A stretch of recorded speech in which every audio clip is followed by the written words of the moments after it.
we saw in the mid-20th century. If Gordon is right, then that may have been a one-off event, in fact.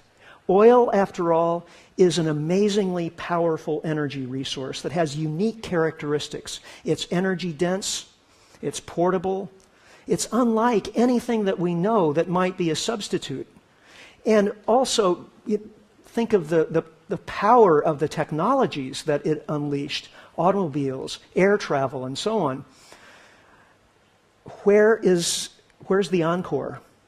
It doesn't seem to be in the wings. Another thing started in the 1980s, and that was globalization. And it also had an impact, because suddenly, as a result of container shipping and satellite communications, it became possible for companies to outsource production. So workers in the already industrialized countries like the United States were now competing with workers on the other side of the planet. This had the effect of capping real wages for factory workers in already industrialized countries.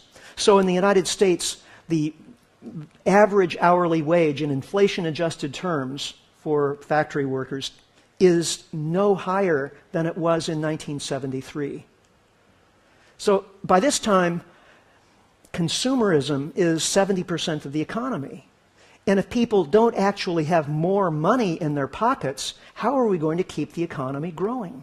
Well, the answer hit upon was more debt. Make it even easier for people to take on even more debt. So credit cards, subprime mortgages, home equity lines of credit, car loans, student loans, all the rest. If you're taking out that $10,000 loan that we talked about earlier, that's an obligation for you to repay. But from the standpoint of the banker who's making the loan, that same loan is an asset. So as the economy is suffused with more and more debt, that means that there are more and more assets for the financial industry. And of course, securitization and derivatives also come into the picture around this time. So the financial industry is actually growing at something like 3 times the rate of the rest of the economy. This is the lower blue line is US GDP, and the red line is the amount of debt in the U.S. economy. And here we're not talking about government debt. We're primarily talking about household debt, corporate debt, and so on. So the financial industry is taking on more political clout within the economy as it's growing faster than manufacturing, faster than agriculture, and all the rest. It becomes a different kind of economy, in fact.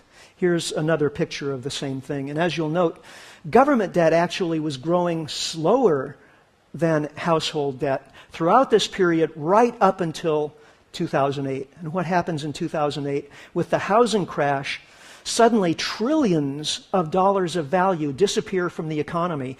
And the central bank, the Federal Reserve, and the government step in as the lenders and borrowers and spenders of last resort in order to keep the economy from imploding upon itself.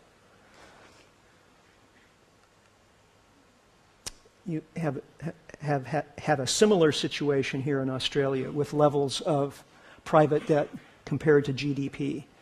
Now, you didn't have the same experience with the collapse of the property bubble, but perhaps just wait a while.